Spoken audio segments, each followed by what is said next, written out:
நார்மலான டே எல்லாமே நார்மலா தான் போச்சு. வீட்டுக்கு வந்தேன், நார்மலா டின்னர் முடிச்சுட்டு வந்து எப்பவும் போல படிச்சுட்டு தூங்குனேன். தூங்கும்போது பார்த்தா திடீர்னு நான் எங்கேயோ போயிட்டேன் அப்படின்னு சொல்லி நம்ம ஹீரோ நமக்கு கதையை சொல்றான். ஆச்சரியமா இருக்கே, நீ பயப்படாம இருக்க அப்படின்னு சொல்லி ஒரு ஒலி வந்து கேட்கவும், நீங்க யாருங்க அப்படின்னு நம்ம ஹீரோ கேட்கிறோம். நான் கடவுள்னு சொன்னா நம்புவியான்னு கேட்கவோ, கண்டிப்பா நம்ப மாட்டேன் அப்படின்னு நம்ம ஹீரோ சொல்றான். இப்ப அந்த ஒலி வந்து ஒரு உருவத்துக்கு மாறுது. என்னோட பேரு சுகயோமி, உன்னை ஒரு ஹீரோவா மாத்தி வேற வேர்ல்டுல இருக்கிற காடஸ் கிட்ட நான் ஒப்படைக்கணும் அப்படின்னு அவர் சொல்லுவோம். என்னது நான் ஹீரோவா அப்படின்னு நம்ம ஹீரோ கேட்கிறான். ஆமா, உன்னோட அப்பா அம்மாவே வேற ஒரு உலகத்துல இருந்தா வந்திருக்காங்க அப்படின்னு காட் சொல்லுது. என்ன அது? அட ஆமா, எங்களுக்கு ரிலேஷன் யாருமே கிடையாது, ஆனா வேற வேர்ல்ட்ல இருந்து எங்க அப்பா அம்மா வந்திருப்பாங்கன்னு நான் எதிர்பார்க்கலையே அப்படின்னு நம்ம ஹீரோ நினைக்கிறான். அந்த வேர்ல்ட்ல இருந்து அவங்க இங்க வந்ததுனால பதிலுக்கு உங்க ஃபேமிலில இருந்து ஒருத்தர் தான் திரும்பி போகணும். நீ போகலன்னா உன்னோட சிஸ்டர்ஸ்ல ஒருத்தவங்க போக வேண்டியது இருக்குன்னு சொல்லவும், சரி நானே போறேன் அப்படின்னு நம்ம ஹீரோ சொல்றான். நீ ரூம்ல சீக்கிரட்டா மறைச்சு வச்சிருக்க எல்லா விஷயத்தையும் நான் டிஸ்போஸ் பண்ணிடுவேன், யாருக்கும் தெரியாது, கவலைப்படாத அப்படின்னு காட் சொல்லவும், உண்மையிலேயே நீங்க தாங்க காடு அப்படின்னு நம்ம ஹீரோ சொல்றான். இப்ப கான்ட்ராக்ட்ல நம்ம ஹீரோ சைன் பண்ணி கொடுக்குறான். என்னால முடிஞ்ச அளவுக்கு உனக்கு எல்லா மேஜிக் பவர்ஸையும் கொடுக்குறேன் அப்படின்னு சொல்லி அவர் கொடுக்குறாரு. காடஸ் ஒரு வார்த்தை கூட சொல்லாம அதுக்குள்ள இவனை தூக்கிட்டு போக ஆரம்பிச்சிட்டியே, அந்த காடஸ் கிட்ட கொஞ்சம் பொறுமையாவே நடந்துக்கோ சரியா அப்படின்னு சொல்லி அந்த சுகயோமி கார்டு சொல்றாரு. உங்களுக்காக இதை பண்றேன் அப்படின்னு சொல்லி இப்ப நம்ம ஹீரோ மறைஞ்சு போறான். ஐயோ கண்ணு குசுதே அப்படின்னு சொல்லி நம்ம ஹீரோ பாக்குறான். இப்ப அந்த காடஸ் முன்னாடி போய் நிக்கிறான். டீமன் கிங்க தடுத்து நீ தான் இந்த உலகத்தை காப்பாத்தணும், அதுக்காக தான் உன்னை வர வச்சிருக்கேன் ஹீரோ அப்படின்னு நம்ம ஹீரோட ஃபேஸ பார்த்துட்டு, நீ உங்க அப்பா அம்மா மாதிரி இல்லையே, ரொம்பவும் அசிங்கமாலாம் இருக்குவா மூஞ்சி, பண்ண மாதிரி அசிங்கமான அருவருப்பான ஒரு ஆள்லாம் என் இடத்துல நிக்கவே கூடாது ஷோ அப்படின்னு அந்த கார்டை சொல்லவும், நீங்க தானே இங்க வர வச்சீங்க அப்படின்னு சொல்லி நம்ம ஹீரோ கேட்கிறான். எங்கேயே எதிர்த்து பேசுறியா? இங்க நான் தான் உன்னை வர வச்சேங்கிறதுனால நீ போக போற வேர்ல்டோட லாங்குவேஜ் எழுத்துக்களும் உனக்கு நல்லாவே புரியும்,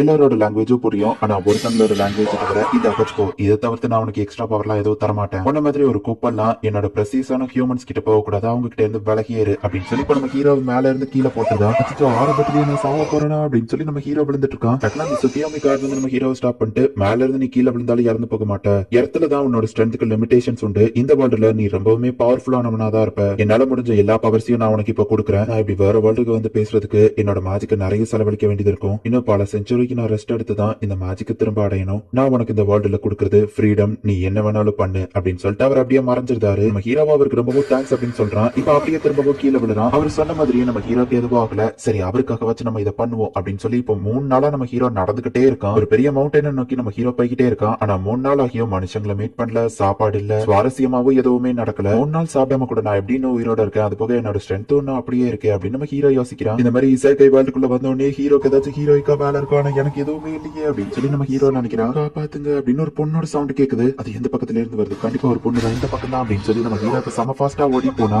2 தலை இருக்கிற பெரிய சைஸ் டாகா அவசரப்பட்டு வந்துட்டோமா, ஆமா இது என்னது ஒரு பன்னிக்குட்டி ட்ரெஸ் எல்லாம் போட்டு நிக்குதே அப்படின்னு சொல்லி நம்ம ஹீரோ வந்து பாக்குறான். அந்த டாக் அட்டாக் பண்ணும்போது நம்ம ஹீரோ செம ஃபாஸ்டா ஓடுறான். இவன் எப்படி இவ்வளவு ஃபாஸ்டா இருக்கிறான் அப்படின்னு சொல்லி அந்த டாக் நினைக்குது. அது மூஞ்சில ஒரு கிக் விடலாம் நம்ம ஹீரோ போனா அதோட தலையே துண்டா வந்துருக்கு. இதை நான் எதிர்பார்க்கவே இல்லையே அப்படின்னு நம்ம ஹீரோ நினைக்கிறான். அந்த பன்னிக்குட்டி அங்க இருந்து பயந்து போடவும் டக்கு நம்ம ஹீரோ போயிட்டு, நான் உங்களை காப்பாத்துறதுக்காக தானே இதை பண்ணேன், நான் நல்ல வந்தாங்க, நான் ரொம்பவே சாதுவானவன் தான் அப்படின்னு சொல்லி நம்ம ஹீரோ சொல்லவும், இதுக்கு பேர் தான் சாதுவா அப்படின்னு சொல்லி அந்த பன்னிக்குட்டி பாக்குது. என்னோட பேரு மிசுமி மாக்கட்டும், நான் உங்களுக்கு ஹெல்ப் பண்ண வந்திருக்கேன் அப்படின்னு சொல்லவும், சரின்னு அந்த பன்னிக்குட்டியும் நம்புது. நான் 3 நாளா இந்த இடத்துல தொலைஞ்சு போயிட்டேன், ஹியூமன்ஸ் இருக்கிற இடத்துக்கு எப்படி போகணும் நம்ம ஹீரோ கேட்கவும், இந்த வேர்ல்டோட கடைசியில இருக்கிற ஒரு வேஸ்ட் லேண்ட் தான் இது, மனுஷங்களை பார்க்க ரொம்ப தூரம் போனோம் அப்படின்னு சொல்லவும், அந்த காடஸ் அப்படின்னா உண்மையிலேயே நான் குப்பை நினைச்சு வேஸ்ட் லேண்ட்ல போட்டிருக்காளா அப்படின்னு நம்ம ஹீரோ டென்ஷன் ஆகுறான். என்னோட பேரு ஏமா, என்ன காப்பாத்தினதுக்கு ரொம்ப தேங்க்ஸ் அப்படின்னு சொல்லவும், சரி ஏமா உன்னோட வில்லேஜ் பக்கத்துல தானே இருக்கும் நம்ம ஹீரோ கேட்கவும், அது அங்க இருக்கிற மவுண்டைன் நோக்கி தான் நான் போய்கிட்டு இருக்கேன், என்ன பலி கொடுக்கறதுக்காக தான் நான் போறேன், லெவல்ல நீங்க என்ன காப்பாத்திட்டீங்கன்னு சொல்லவும் நம்ம ஹீரோக்கு ஷாக்கிங்கா இருக்கு. ஷீனோட மிஸ்ட் இருக்கிறதுனால கிராப்ஸ் எதுவும் எங்க இடத்துல வளர மாட்டேங்கி, ஷீனுக்கு ஆஃபரிங்கா நாங்க எதையாச்சும் கொடுக்கணும், இந்த தடவை இது என்னோட டர்ன் அப்படின்னு சொல்லி யமா போறா. இந்த யமாவோட ஸ்மெல் ரொம்பவே சூப்பரா இருக்கு, ஒரு ஹியூமன் மாதிரி இன்டெலிஜென்ட்டா தான் இருக்கா. இசகையில ஃபர்ஸ்ட் காப்பாத்துற பொண்ணு தான் ஹீரோயினா அமையும், ஆனா என் லைஃப்ல அப்படி இல்லையே அப்படின்னு சொல்லி நம்ம ஹீரோ வருத்தப்படுறான். ஹியூமன்ஸ் எல்லாம் பயங்கரமானவங்கன்னு கேள்விப்பட்டேன், இவன் எப்படிப்பா நம்ம லாங்குவேஜ் பேசுறான், அதுவும் சாதுவானவனா வர இருக்கானே அப்படின்னு சொல்லி மத்தவங்க எல்லாம் பேசிட்டு இருக்காங்க. ஹே யமா, அந்த பிளேட்ல எப்படி பறக்குதுன்னு நம்ம ஹீரோ கேட்கவும்,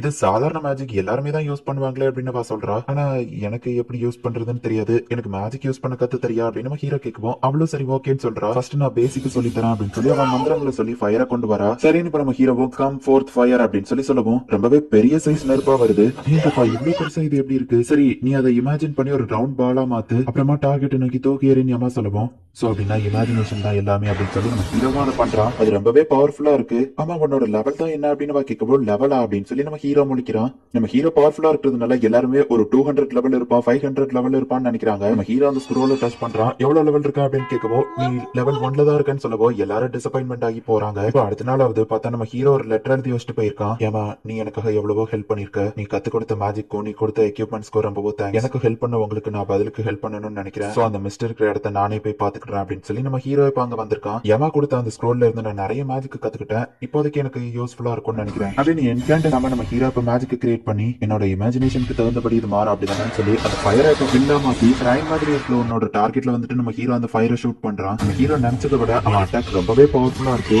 நான் இதை வேணும் பண்ணலீங்க அப்படின்னு சொல்லி நம்ம ஹீரோ போய் பார்த்தா, நீ ஆர்க்குக்காக தானே ஒர்க் பண்ற, எங்களையே நீ அட்டாக் பண்ணிட்டல, எங்களோட கடவுள் ஷியானோட கோபத்துக்கு நீ ஆளாவ அப்படின்னு சொல்லிட்டு அவங்க இருந்தவங்க எல்லாம் இறந்து போயிருந்தாங்க. திடீர்னு பார்த்தா அந்த இடம் ஃபுல்லா மிஸ்ட் கிரியேட் ஆகுது. நம்ம ஹீரோ பின்னாடி ஏதோ நிக்குது. ஷியானா மிஸ்ட்ல கிரியேட் ஆகுற ஒரு இல்யூஷன்ஸ் தானே நான் நினைச்சேன். இது என்ன இவ்வளவு பெரிய டிராகனா வந்து நிக்குது அப்படின்னு ஹீரோ பாக்குறான். என்ன தைரியம் ஆளுங்களை அட்டாக் பண்ணிருப்பாரு சொல்லி அந்த டிராகன் அட்டாக் பண்ணுது. ஆனா நம்ம ஹீரோ தப்பிச்சுக்கிட்டே இருக்கான். அந்த மிஸ்ட் அதிகமானாலுமே கூட அது எங்க இருக்குன்னு நம்ம ஹீரோ சென்ஸ் பண்ணி கரெக்டா தப்பிக்கிறான். நான் இன்ஸ்டிங்க்ட்ல அதை டாஷ் பண்ணிட்டு இருக்கேனா இல்லனா உண்மையிலே இது என்னோட பவர் ஏதாச்சும் இருக்குமா அப்படின்னு நம்ம ஹீரோ யோசிக்கிறான். சரி இப்ப ஃபயர் பால கிரியேட் பண்ணி அதை அட்டாக் பண்ண ஆரம்பிக்குவோம். நான் ஒரு டிராகன், இந்த சாதாரண ஃபயர் பால் தான் என்ன எதுவுமே பண்ணாது அப்படின்னு அந்த டிராகன் சொல்லிட்டு பார்த்தா அதுக்கு அடிபட்டு வலிக்குது. ஃபயர் என்ன எதுவுமே பண்ணாது, அப்புறம் எப்படி வலிக்குது அப்படின்னு சொல்லி அந்த டிராகன் யோசிச்சுட்டு இருக்கோம். இப்ப நம்ம ஹீரோ வந்துட்டு அது மூஞ்சிலே பஞ்ச் பண்றான். நீ ரொம்பவே பவர்ஃபுல்லா தான் இருக்கிற அப்படின்னு சொல்லி அந்த டிராகன் பேசிட்டு இருக்கும்போது ஒரு அப்பர் கட் பஞ்ச் விட்டு அவ்வளவுதான் அந்த டிராகன் ஹீரோ தோக்குச்சு அப்படின்னு நம்ம ஹீரோ நின்னுட்டு இருக்கும்போது அந்த டிராகன் மேஜிக் யூஸ் பண்ணி ஹாப்பி ஸ்மோக் இல்யூஷன் அப்படிங்கிற ஒண்ணுக்குள்ள நம்ம ஹீரோவை டிராப் பண்ணுது. இதுக்குள்ள மாட்டினா யாராலையும் வெளியவே வர முடியாது அப்படின்னு அந்த டிராகன் சொல்லுது. நம்ம ஹீரோ ஒரு பொண்ணு வந்து கூப்பிடுறா.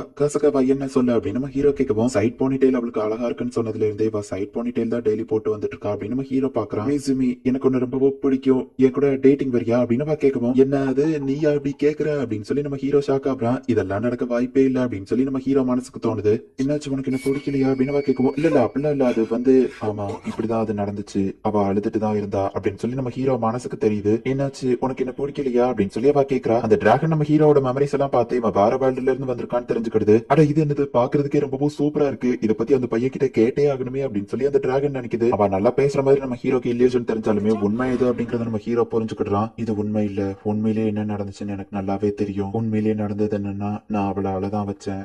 ஹாசகாவா என்ன மன்னிச்சிரு அப்படின்னு நம்ம ஹீரோ மனசுக்குள்ள நினைச்சிட்டு அந்த இல்யூஷன்குள்ள இருந்து இப்ப வெளியே வரான். 2 மீட்டருக்கு என்னால மேஜிக் சென்ஸ் பண்ண முடியும், அதை வச்சுதான் நான் அந்த டிராகனை கண்டுபிடிச்சேன் அப்படின்னு சொல்லி இப்ப நம்ம ஹீரோ அந்த இல்யூஷனை உடச்சுக்கிட்டு வெளியே வரான். இதுக்கு வாய்ப்பே இல்ல அப்படின்னு அந்த டிராகன் ஷாக் ஆகுது. சரி நம்ம ஹீரோ அந்த டிராகனை அடிக்கலாம் அப்படின்னு சொல்லி போனா அது கவுந்து கடந்துக்கிட்டு நாய்க்குட்டிகளை இப்படிதானே கொஞ்சம் ஆசைப்பட்ட என்னையப்போ அப்படி பண்ணு அந்த டிராகன் சொல்லவும், அப்படின்னா எல்லாத்தையும் பாத்துட்டியா அப்படின்னு நம்ம ஹீரோ ஷாக் ஆகுறான். உன் மெமரிஸ்ல தெரிஞ்ச நிறைய விஷயங்கள்லாம் எனக்கு ரொம்பவே புதுசா இருந்தது, சூப்பராவும் இருந்தது அப்படின்னு அந்த டிராகன் சொல்லவும், ஐயோ என்னத்தெல்லாம் நீ பார்த்து தொலைஞ்ச அப்படின்னு நம்ம ஹீரோ கேட்கிறான். எல்லாத்தையும் பார்த்துட்டேன், நம்ம ஒரு கான்ட்ராக்ட் போட்டுக்கிடலாமா என்ன சொல்ற அப்படின்னு அந்த டிராகன் கேட்கவும், என்னது கான்ட்ராக்டா அப்படின்னு நம்ம ஹீரோ கேட்கிறான். உன்னோட சீக்ரெட்ஸ் எல்லாத்தையும் நான் பாத்துருக்கேன், மறந்துடாத அப்படின்னு அந்த டிராகன் சொல்லுவோம். நம்ம ஹீரோவும் சரி அப்படின்னு கான்ட்ராக்டுக்கு ஒத்துக்கிட்டுதான். கான்ட்ராக்ட் போட்டுக்கிட்டா 2 பேரோட பவர் ஈக்குவல் பேலன்ஸ்ல இருக்கும், நம்மளோட பவர்ஸையும் நம்மளால ஷேர் பண்ணிக்கிட முடியும் அப்படின்னு சொல்லி இப்போ 50-50 அந்த டிராகன் போட்டு பாக்குது. பட் நம்ம ஹீரோ ரொம்பவே பவர்ஃபுல்லா இருக்கான். இப்ப 80-20 போடுவோம், அந்த கான்ட்ராக்ட் ஓகே ஆகுது. 80-20 தான் அந்த கான்ட்ராக்ட் ஓகே ஆகுதுன்னா நான் உங்களுக்கு அடிமையா தான் இருப்பேன். சரி இனிமே இந்த இன்வின்சிபிள் டிராகனுக்கு நீங்க தான் மாஸ்டர் அப்படின்னு சொல்லிட்டு இப்ப அந்த டிராகன் வந்துட்டு ஒரு பொண்ணு உருவத்துக்கு மாறுது. உங்களுக்காக இனிமே ஒர்க் பண்ற மாஸ்டர், நீங்க என்ன சாமுராய்னு கூப்பிடுங்க அப்படின்னு சொல்றா. இந்த இடத்துல இந்த எபிசோட் முடியுது. Great invincible